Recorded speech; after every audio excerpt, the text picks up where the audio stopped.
पूरा देश जान रहा है। वो डरे हुए हैं। वो सोच रहे थे कि अगर सदन से राहुल गांधी जी को बाहर कर दिया जाएगा, अडानी घोटाले की चर्चा सदन में नहीं होगी। एक तो वो डरे हुए थे कि रिकॉर्ड में आ रहा है, सदन के रिकॉर्ड में आ रहा है कि भाजपा सरकार भ्रष्टाचारी है। दूसरा, अगर जहाँ तक ये लोग समझ रहे हैं कि राहुल गांधी जी को अगर वो निष्कासित कर देंगे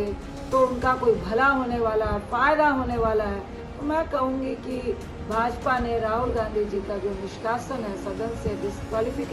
डिस्क्वालीफाइड किया है, वो अपने पैर में कुल्हाड़ी मारने का काम किया। क्योंकि सवाल सिर्फ राहुल गांधी जी के डिस्क्वालिफिकेशन का नहीं है, सवाल इस देश के लोकतंत्र का है, सवाल इस देश में बोलने की आज़ादी का है, सवाल इस देश की सबसे बड़ी पंचायत जिसको सदन बोलते हैं, पार्लियामेंट कहते हैं, और उसमें विपक्ष का हक होता है भाजपा जो भी सत्ता पक्ष में है उनकी नीतियों के खिलाफ निंदा करने का, उनसे प्रश्न पूछने का। जब से भाजपा सरकार आई है वो ये परंपरा लागू करना चाह रही है कि लोकतंत्र में चाहे सदन हो, सदन के बाहर हो, वो राजतंत्र चलाने का काम करेंगे। तो मुझे लगता है ये देश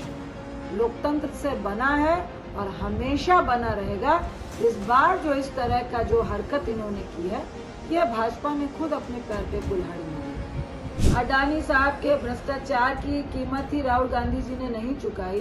बल्कि 2014 से अगर आप देखेंगे तो लगातार अगर कोई विपक्ष में सबसे मुखर होकर अगर भाजपा की नीतियों के खिलाफ कोई लड़ रहा है, बेखौफ होकर उसके भ्रष्टाचार के बारे में बोल रहा है, तो उसका नाम राहुल गांधी जी है। चाहे नोटबंदी हो, चाहे कोरोना में लगातार जो मजदूर लोग 1300 किलोमीटर चल रहे थे, चाहे उस वक्त ये कहना राहुल गांधी जी का हो कि आपको उनके गरीब के पॉकेट में पैसा देना चाहिए, चाहे अभी ये अडानी का घोटाला हो, महंगाई हो, बेरोजगारी हो, 2014 से सारे लोग देख रहे हैं कि जो बिल्कुल ही बुलंदी के साथ इनके खिलाफत कर रहा है वो उसका नाम राहुल गांधी है। जिस तरह से उन्होंने पदयात्रा की, 5 महीने लगातार लोगों के बीच गए, लोगों के बीच जाकर उनकी परेशानियों को समझने का काम किया, तो निश्चित तौर से मैं कहूँगी कि भाजपा डरी हुई है, घबराई हुई है। और राहुल गांधी जी का सदन में बेखौफ होकर भ्रष्टाचार के बारे में पूछना और जवाब मांगना और ये पूछना कि क्या प्रधानमंत्री का संबंध है अडानी से, अगर संबंध है, मित्र है, तो क्या वो भ्रष्टाचार की जांच नहीं करवाएंगे। बिल्कुल हमें लगता है कि ये जो सरकार है वो डराकर सदन के बाहर और सदन के भीतर भी लोगों को रखना चाहती है, विपक्ष को रखना चाहती है। राहुल गांधी जी का बेखौफ होकर भ्रष्टाचार के बारे में पूछना, अडानी के बारे में पूछना, इनकी नीतियों के फेलियर के बारे में पूछना, यही उनका दोष है। हम ये नहीं कह रहे कि विपक्ष सरकार भाजपा से सवाल नहीं पूछता है, लेकिन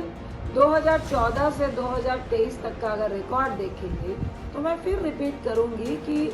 सबसे मुखर होकर यदि मोदी साहब के, मोदी शाह के या भाजपा की नीतियों के खिलाफ,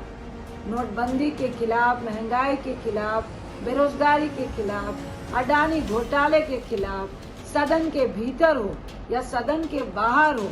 लगातार अगर कोई आवाज उठा रहा है तो उसका नाम राहुल गांधी है। हम कानून का सम्मान करते हैं और गुजरात हाई कोर्ट से दोबारा से सजा को बरकरार रखा गया राहुल गांधी जी की, वो गुजरात हाई कोर्ट है। अनफॉर्चुनेट है, हम कहेंगे कि हम कानून का रिस्पेक्ट करते हैं और पूरा विश्वास रखते हैं और हमें पूर्ण विश्वास है कि सुप्रीम कोर्ट से हम लोगों को राहुल गांधी जी को न्याय मिलेगा।